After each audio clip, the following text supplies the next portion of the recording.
தினமும் சிவாவை பார்த்து பேசுறதுனால தானே அவங்க 2 பேரும் லவ் பண்றாங்க. எரியறது எடுத்துட்டா கொதிக்கிறது தானா அடங்கும். கம்பெனிய வித்துருங்கப்பா. வர விலைக்கு பேசாம ரஞ்சினி கம்ப்யூட்டர்ஸ வித்துருங்க. அப்பா, நான் சும்மா வாய்க்கு வந்தபடியெல்லாம் பேசலப்பா. அந்த கம்பெனிக்கு போனதுனால தானே ரஞ்சினி சிவாவை பார்த்தா. வேண்டாம்ப்பா, குடும்பத்துக்குள்ள குழப்பமே வேண்டாம். அந்த கம்பெனியை வித்துருங்கப்பா. அந்த கம்பெனியை வித்துட்டா அவங்க 2 பேரும் எப்படி சந்திச்சுப்பாங்க? அப்படி சந்திக்கலனா அந்த காதல் எப்படி தொடரும்? ஆமாம்மா, நீ சொல்றதுதான் சரி. நானும் காதும் வச்ச மாதிரி அந்த கம்பெனியை நான் வித்துறேன். அப்பா, இன்னொரு தடவை மறந்தும் கூட ரஞ்சினி காதலை ஏத்துக்கணுங்கிற நினைப்ப உங்க மனசுல இருந்து தூக்கி போட்டுருங்க. பணக்காரங்களுக்கு எதிரியா இருக்கிற சிவானால ரஞ்சினிக்கு என்னைக்குமே நல்ல வாழ்க்கை கிடைக்கவே கிடைக்காதுப்பா. அப்பா, நீங்க எந்த அர்த்தத்துல என்ன சின்ன மகன்னு சொல்றீங்கன்னு எனக்கு தெரியல. ஆனா நான் உங்களை என்னோட சொந்த அப்பாவா தான்ப்பா பாத்துட்டு இருக்கேன். அப்பா, ரஞ்சினி யாரோ ஒருத்தைய நான் நினைக்கலப்பா. என் கூட பிறந்தவளாதான் நான் நினைக்கிறேன். யாருமே இல்லாத அண்ணாந்த மாதிரி நின்னப்போ என்ன பார்த்து இனி நான் உனக்கு இருக்கேன்னு சொன்னீங்க. என்னைக்கு நீங்க இந்த வார்த்தை சொன்னீங்களோ அன்னைக்கே எனக்கு வாழ்க்கையில ஒரு பிடிப்பு வந்துருச்சு. அப்பா, நான் இன்னைக்கு தடுமாறி நின்னாலும் என்னை தாங்கி பிடிக்க நீங்க இருக்கீங்க. அப்படி இருக்கும்போது ரஞ்சினியோட வாழ்க்கை கெட்டக்கூடாதுப்பா. ரஞ்சினியோட வாழ்க்கை கெட்டு போய் நான் மட்டும் நல்லா இருந்தேன்னா என்னால நிம்மதியா இருக்க முடியுமா? அதனாலதான்ப்பா நான் சொல்றேன், அந்த கம்பெனி போதுமா? இதுக்கு மேல நீ எனக்கு எதுவும் சொல்ல வேணாம். ரஞ்சனி மேல இருக்கிற பாசத்துல நான் தப்பு பண்ண பார்த்தேன். இனி ரஞ்சனி சிவாவை நான் பாத்துக்கிறேம்மா. சரிப்பா. அப்பா, ரொம்ப குடிக்காதீங்க, உடம்ப பாத்துக்கங்கப்பா. சரிம்மா, நான் வரேன்ப்பா. ஆ. அம்மா, நீங்க எப்பமா வந்தீங்க? அப்பாவும் பொண்ணும் சிவா ரஞ்சனி பத்தி பேசிட்டு இருந்தீங்கல்ல, அப்பவே வந்துட்டேன். என்னம்மா பண்றது, நமக்கு நேரமே சரியில்லை. எல்லாத்தையும் பொறுமையா தான் நடத்தி முடிக்கணும். அப்ப நான் வரேம்மா. பார்க்க இந்த அப்பா மக ரகசிய கூத்து இன்னும் எத்தனை நாளைக்குன்னு பார்க்குறேன். உண்மை தெரிய வரப்பதான் என் சுயரூப வெளியே தெரியும். ஓம் தனம் தானியம் வசம் பகவத்ர லாபம் சதசம் அஸ்ஸரம் தீர்க்கமாயுகம் சர்வாபீட்ட பிரசாத பல சித்திரஸ்து. என்ன மூர்த்தி, பெரிய பொண்ணுக்கு வரன் பார்த்தாச்சோ? மாப்பிள்ளை தேடிக்கிட்டு இருக்கோம் சாமி. சகல கார்ய பிரசாத பல சித்திரஸ்து. மகதைஸ்வர்யாபி வித்திரஸ்து. மகதைஸ்வர்யாபி. மூர்த்தி, நேரம் காலம் ஓடி வந்தா எல்லாம் தானா அமைஞ்சிரும். மாப்பிள்ளை தேடி வருவார். சீக்கிரமே மாப்பிள்ளை தேடி கண்டுபிடிச்சு கல்யாணத்தை நல்லபடியா முடிச்சிடுறேன். ரொம்ப அவசரப்படாதீங்க. நல்ல மாப்பிள்ளை அமையணும்ல, உங்க மனசுக்கு நல்ல மாப்பிள்ளை வருவார். சரி சாமி, வரேன். வாங்க.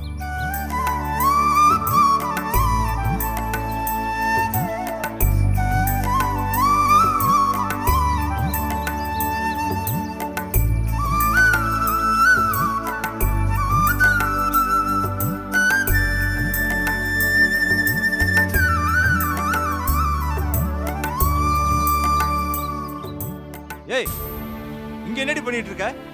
பார்த்தா தெரியல, பிச்சை எடுத்துட்டு இருக்கேன். நீ பிச்சை எடுக்கிறேன்னு யாரோ எனக்கு ஃபோன் பண்ணதுனால தான் நான் அடிச்சு பிடிச்சு ஓடியாரேன். வாடி வீட்டுக்கு போலாம். நான் வர முடியாது. மானத்தை வாங்காதடி, வாடி வீட்டுக்கு போலாம். நான் வர மாட்டேன். என் மானத்தை வாங்காதடி, வாடி போலாம். நான் உங்க மானத்தை வாங்குறதுக்காக ஒண்ணு பிச்சை எடுக்கல. நீங்க கேட்டீங்களே பைக், அது வாங்குறதுக்காக தான் பிச்சை எடுத்துட்டு இருக்கேன். என்ன சொன்னீங்க? மறந்து போச்சா? கல்யாணத்தப்ப எங்க அப்பா வாங்கி தர முடியாத வண்டிய பிச்சை எடுத்து வாங்கித்தான்னு சொன்னீங்கல்ல, அதுக்காக தான் பிச்சை எடுக்க வந்தேன். நான் உங்க கூட வாழறதுக்கு எங்க அப்பா எதுக்கு பிச்சை எடுக்கணும்? நான் தானே பிச்சை எடுக்கணும். பிச்சை எடுத்து வாங்குற வண்டியில எங்க அப்பாவா வர போறாரு, நான் தானே வர போறேன். அதனாலதான் பிச்சை எடுக்கிறேன். ஐயா, என் புருஷனுக்கு பைக் வாங்கணும், தயவு செஞ்சு பிச்சை போடுங்க. ஏய், சொன்னா கேட்க மாட்டியாடி? நிறுத்துங்க. எல்லாத்தையும் பார்த்துட்டு தான் இருந்தேன். அவங்க பண்றதுல என்ன தப்பு இருக்கு? அவங்க அப்பாவை பிச்சை எடுக்க சொல்லி 4 செவத்துக்குள்ள நீங்க அவங்கள அவமானப்படுத்துனீங்க. இப்போ அவங்க பிச்சை எடுத்து நடு தெருவில் உங்களை அவமானப்படுத்துறாங்க. மனைவிங்கிறவள பணம் எடுத்துட்டு வர ஏடிஎம் மிஷினை பாக்குறீங்களே, அந்த எண்ணத்தை எப்ப சார் மாத்த போறீங்க? அவங்க உங்களை அவமானப்படுத்துறத நினைக்க வேண்டாம். அவங்க அப்பா மேல அவங்க வச்சிருக்கிற மரியாதை நினைச்சு பாருங்க. அந்த மரியாதை உங்க மேலேயும் வரணும்னா நீங்க அந்த அளவுக்கு மென்மையாவும் தன்மையாவும் நடந்துக்கணும் சார். 20 வருஷம் அம்மா அப்பா அண்ணன் தங்கச்சி அக்கா தம்பின்னு அவங்க சொந்தம் எல்லாத்தையும் மறந்துட்டு நீங்க தாலி கட்டின ஒரே ஒரு காரணத்துக்காக அவங்க சொந்தத்தெல்லாம் விட்டுட்டு வராங்களே, அவங்கள நீங்க நிழல வச்சு தாங்கணும் சார். இப்படி தெருவில் நிக்க வைக்க கூடாது. நாம செத்துட்டோம்னு வச்சுக்கோங்களேன், சின்ன வயசுல இருந்து வச்சுட்டு இருக்கிற பூவையும் பொட்டையும் தூக்கி எறிறாங்க. அவங்கள கண்ணில் வச்சு காப்பாற்ற வேணாமா? கடவுள் தான் படைச்ச எல்லா இடத்துலயும் நம்மளால இருக்க முடியாதுன்னா பொண்ணை படைச்சிருக்கான் சார். அந்த பொண்ணை அவமானப்படுத்துறது கடவுளை அவமானப்படுத்துற மாதிரி. அவங்க யாரும் எவரும் இல்லை சார். உங்க குழந்தைய சுமந்து நீங்க ஒரு ஆம்பளைன்னு இந்த சமூகத்துக்கு முன்னாடி நிறுத்த போறவங்க. எனக்கு அம்மா அக்கா தங்கச்சின்னு 3 உறவு இருக்கு. அந்த 3 உறவையும் நான் சுமையா நினைக்கல சார், சுகமா தான் நினைக்கிறேன். ஒவ்வொரு அப்பாவும் தான் பொண்ணை கல்யாணம் பண்ணி கொடுக்குறப்போ தனக்கு வர மாப்பிள்ள தான் பொண்ணை எப்பவும் தங்கத்துக்குள்ள வச்சு பாத்துக்கணும்னு ஆசைப்படுவாங்க. இவங்க அப்பா அப்படித்தான் நினைச்சிருப்பாரு. ஆனா நீங்க அவங்கள தேவதையா நினைக்காம இப்படி தெருவில் நிக்க வச்சிருக்கீங்க. உங்களுக்கு கொஞ்சம் கூட மனசாட்சி இல்லை சார். வண்டி வசதி பணம் பங்களா இதுல நாம உருவாக்கலாம் சார். ஆனா மனைவிங்கிறது அந்த கடவுள் உருவாக்கி தரது. இதுக்கு மேலேயாவது புரிஞ்சு நடந்துக்கங்க சார். என்ன மன்னிச்சுடுங்க சார். வாடி போலாம்.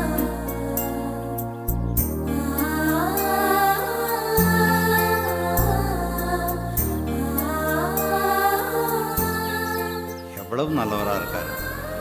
நம்ம பொண்ணுக்கு இந்த மாதிரி ஒரு மாப்பிள்ளை மஞ்சா ரொம்ப சந்தோஷமா இருக்கும்.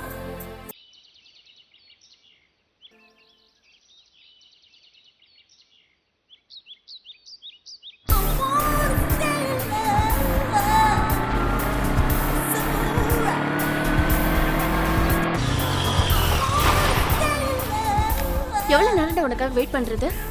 நர்மதா, சீக்கிரம் வண்டியில ஏறு. எதுக்கு இப்படி பயந்து சாவற? முதல்ல ஹெல்மெட்டை கழட்டு. ஏய், யாராவது பாத்துற போறாங்க. கழட்டுடானா, கழட்டு. ஏய், ஏய்.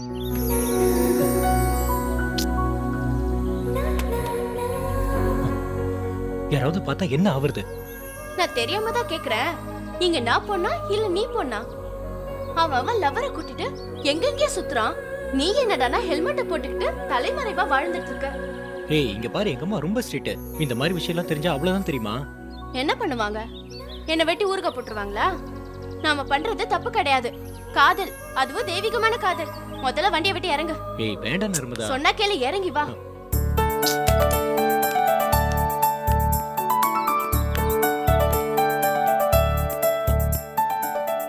சொல்லு நர்மதா. ஏன் இங்க நின்னு கேக்குற? போ, அந்த ரோடு முட்டுல நின்னு போய் கேளு. மா, இந்த பக்கம் வாயா. ஏய், நாம முதல்ல பாத்துக்கிட்டது சர்ச்சில் தானே? நர்மதா, இங்க நின்னு தான் பேசணுமா? ஏதோ சந்துல போய் பேசலாமே. கடவுளே, எனக்கு ஏன் பயந்தாங்கொல்லி லவரை கொடுத்த? இது உனக்கே நல்லா இருக்கா? நர்மதா, நான் தான் முன்னாடியே சொன்னேன்ல, நான் அம்மா புள்ளன்னு. நீ அந்த மாதிரி இருக்கிறதுனால தான் உன்னை எனக்கு ரொம்ப பிடிச்சிருக்கு. அதனால தானே உன்னை லவ் பண்ண. அப்புறம் ஏன் இப்ப கிண்டல் பண்ற? அப்ப பிடிச்சது, இப்ப பிடிக்கல. ஆமா, நான் தெரியாம தான் கேக்குறேன். இப்பவே இப்படி பயப்படுறியே, அப்புறம் எப்படி எங்க வீட்டுக்கு வந்து பொண்ணு கேப்ப? அதுவும் எங்க அக்காக்கு காதல்னா சுத்தமா பிடிக்காது. எப்பரா வந்து பொண்ணு கேப்ப? நீ வேற நர்மதா, ஏதாவது சொல்லி என்ன பயமுறுத்தாத. பேசாம ஃப்ரெண்டா இருக்கலாமா? சான்ஸே இல்ல. இனி நீயே என்ன விட்டாலும் நான் உன்னை விட மாட்டேன். என்ன மாதிரி வாயடி பொண்ணுங்களுக்குலாம் உன்ன மாதிரி ஊமை கொட்டானுங்க தான் கரெக்டா இருப்பாங்க. நீ எதுக்கும் கவலைப்படாத. நேரா உன் வீட்டுக்கு வர, உங்க அம்மாவை பாக்குறேன், உங்க அம்மா கிட்ட மாப்பிள்ளை கேக்குறேன். வேணும்னா நானே உன் கழுத்துல தாலியை கட்டிட்டு கடைசி வரைக்கும் கண் கலங்காம வச்சு காப்பாத்துறேன்டா. நர்மதா, என் ஃப்ரெண்ட்ஸ் எல்லாம் சொன்னது ரொம்ப கரெக்டா இருக்கும் போல இருக்கு. என்ன சொன்னாங்க? வேண்டாம் நர்மதா. வேணான்னு சொன்னா ஏதோ ஒண்ணு இருக்கு. சொல்லு சொல்லு சொல்லுடா. நம்ம வீட்டு ரேஷன் கார்டுல குடும்ப தலைவர்னு உன் போட்டோ தான் இருக்குன்னு சொன்னாங்க. இவ்வளவுதானா? நான் கூட என்னமோ நினைச்சிட்டேன். ஏன் பெண்கள்லாம் குடும்ப தலைவியா இருக்க கூடாதா? பெண்கள்னா உங்களுக்கு அவ்வளவு இலக்காரமா போச்சா? பெண்கள் நாட்டையே ஆளும் போது வீட்டை ஆள முடியாதா? சொல்லு, உன் ஃப்ரெண்ட் யார் சொன்னா? நான் ஒன்னும் சொல்லியே. நீ சொல்லலன்னு எனக்கு தெரியும். உன் ஃப்ரெண்டுல எவன் சொன்னா? வண்டியில உட்கார சொல்றேன். வண்டியில எல்லாம் உட்கார முடியாது. சொல்லுடா. வேண்டாம், நீ சொன்னா திட்டுவ. அப்புறம் அவன் என்ன போட்டு அடிப்பான். ஐயோ, உன்னை கால்ல இருந்து தலை வரைக்கும் முழுசா மாத்தணும் போல இருக்கே.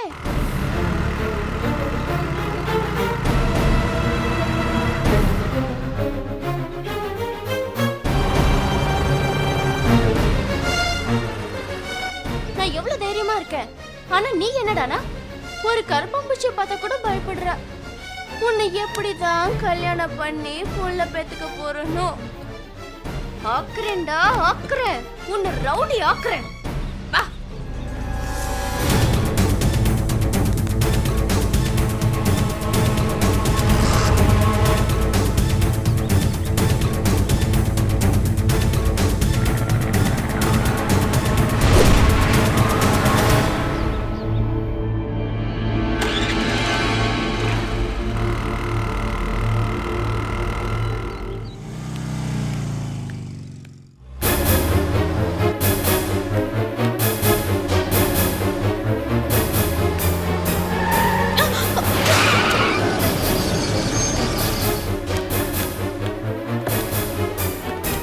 ஏய், அறிவில உனக்கு?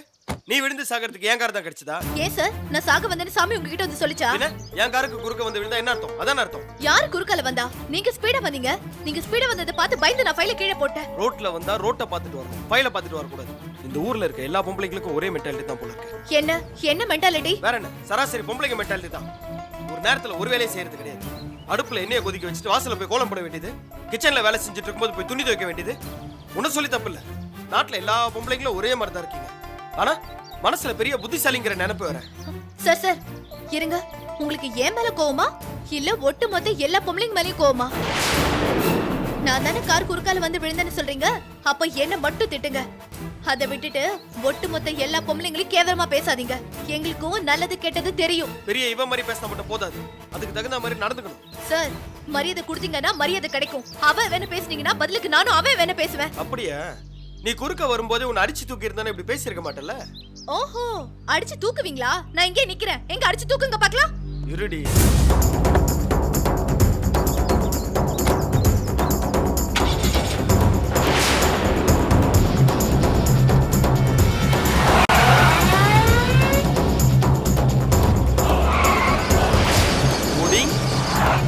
போடா. என்னங்க ஆ கோவிலுக்கு போயிட்டு வந்துடுறேன். லட்சுமி, எனக்கு மனசு சரியில்லை. நானும் கோயிலுக்கு வரேன். இது வரைக்கும் ஆண்டவங்கிட்ட எனக்குன்னு நான் எதுவும் கேட்டதில்ல. முதல்ல என் பொண்ணுக்காக நான் கேட்க போறேன். நானும் வரேன். வாங்க போயிட்டு வாங்க. இது வரைக்கும் கோயிலுக்கே போகாத என்ன என் பொண்ணு கோயிலுக்கு போக வச்சுட்டா.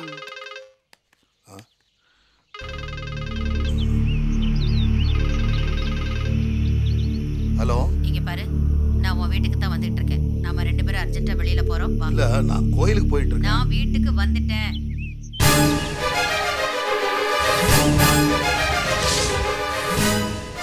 லட்சுமி, ஒரு நிமிஷம் இரு, நான் வந்துடுறேன். என்னங்க நம்ம கோவிலுக்கு போகணுங்க. இரு, வந்துடுறேன்னு சொல்றேன்ல. ஒரு நிமிஷம் இரு, வந்துடுறேன். என்னங்க இதோ வரேன்.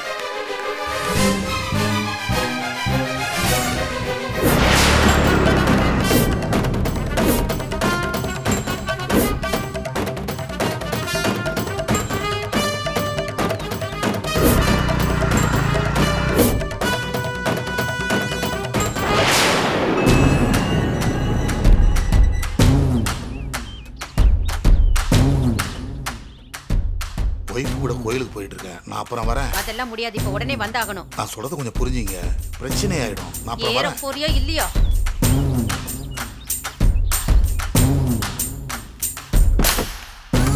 ஐயோ, எனக்கு எனக்கு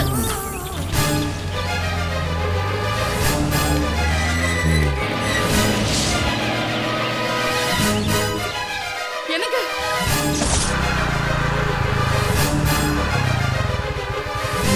ஆண்டி, ரஜினி மேடம் இருக்காங்களா? இல்லையேப்பா, ஏதோ ஃப்ரெண்டை பார்க்க போயிருக்கா. சரி மேடம், அவங்க வந்தா இந்த லெட்டர் கொடுத்துருங்க. என்ன லெட்டர்ப்பா இது? என்னோட ராஜினாமா லெட்டர். இனிமேல் நான் உங்கள் ஆஃபீஸில் ஒர்க் பண்ண முடியாது. இதை உங்கள் ஆஃபீஸ்லையும் கொடுக்க முடியாது. அதனால தான் நான் வீட்டுக்கு வந்தேன். இதை அவங்க வந்தோன்னு கொடுத்துருங்க. சரிப்பா. சரிங்க மேடம்.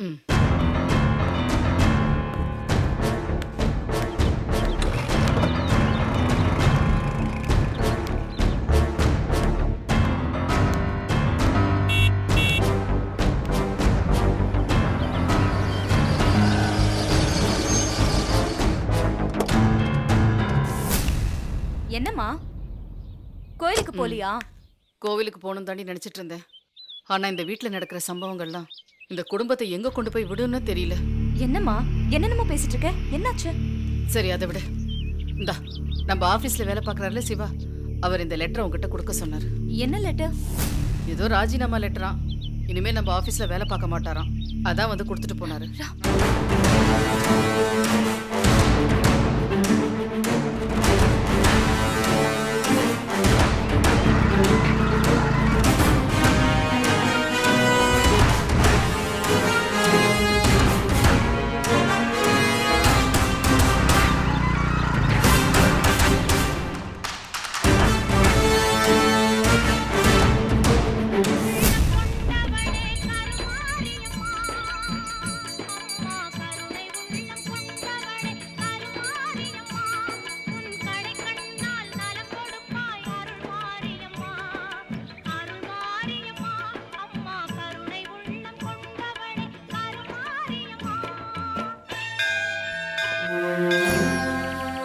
அமுதா, என்ன மிஸ்டர், வெளியே வாழ விருப்பம் இல்லையா? ஜெயிலுக்கு போகணுமா? நான் சாகிறதுக்கு தயாரா இருக்கேன் அமுதா. நீ இல்லாத வாழ்க்கைய நான் வாழ விரும்பல. என்ன செத்து போக போறீங்களா? என் காதல் நீ புரிஞ்சுக்காத போது எனக்கு அதை தவிர வேற வழி தெரியல. நான் செத்தா என் காதல் உயர்வானது. நான் நல்லவன் நம்புவேன் அமுதா. உன் கண்ணு முன்னாடியே செத்து என் காதலை உணர்த்துறேன். வெக்கமா இருக்கு. இது கேட்கறதுக்கே கேவலமா இருக்கு. 10 நாளுக்கு முன்னாடி பார்த்து எனக்காக பெத்த அப்பா அம்மாவை விட்டுட்டு செத்து போறேன்னு சொல்றீங்களே, உங்களை பார்க்கறதுக்கு அருவருப்பா இருக்கு. அமுதா, நான் ஒண்ணு மத்த பசங்க மாதிரி வயசு குளர்ல பின்னாடி சுத்தல. எங்க அம்மா மேல சத்தியமா நீ எனக்கு மனைவியா வரணும் தான் நான் உன்னை காதலிக்கிறேன். நான் நல்லவா அமுதா? எங்க அம்மா கிட்ட சம்மந்தம் வாங்கினதுக்கு அப்புறம் தான் உங்ககிட்ட நான் என் காதலியே சொன்னேன். உன் மேல வச்சிருக்கிற அன்பையும் மதிப்பையும் என்னால நெஞ்சு கிழிச்சு காமிக்க முடியாது, ஆனா கையை கிழிச்சு காமிக்க முடியும்.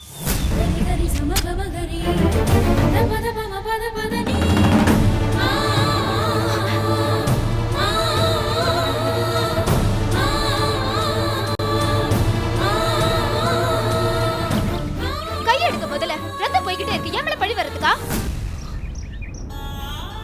என் ரத்தத்தோட ரத்தமா நீ கலந்துட்ட. என் வாழ்க்கையில நீ வரலன்னு சொல்லும் போது நீ கலந்த ரத்தமும் எனக்கு தேவையில்லை. இந்த கோவில வச்சுதான் நான் உன்னை முதல்ல பார்த்தேன். இங்கே உன் கண்ணு முன்னாடி நான் செத்து போறேன். இது பக்கா பிளாக்மெயில். மைண்ட் மெச்சூரிட்டி இல்லாத பொண்ணுக்கு தான் இந்த மாதிரி டிராமாக்களை ஏமாறுவாங்க. இதுக்கு நான் ஆள் இல்ல.